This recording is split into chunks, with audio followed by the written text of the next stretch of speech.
ነው እንደ ምሳሌ ትልቁ ምሳሌ ነኝ ወላይታ ነው። ንጉስ ጦና እዛ ከአድዋ ጥቂት ዓመት በፊት ነው የወላይታ ጦርነት። በሁለቱም በኩል ብዙ ሰው ነው ያለቀው። መጨረሻው ላይ ምንድን ነው ያሉት?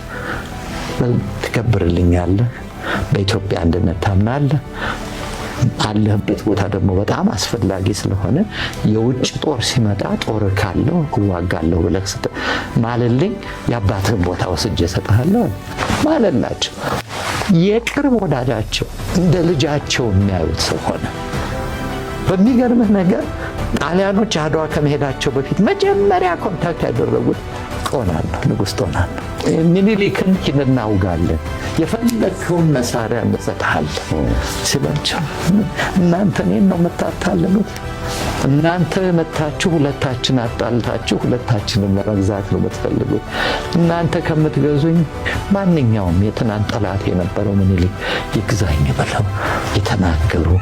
ከዛ በኋላ 40 ሺህ ጦር ይዘው መጥተው አብሬዎት ልከተሎት ሲሏቸው፣ የለም ያለህበት ቦታ አስፈላጊ ነው፣ ባለህበት ርጋ ብለው የደቡቡን አደራ ለሳቸው ሰጥተው የሄዱት።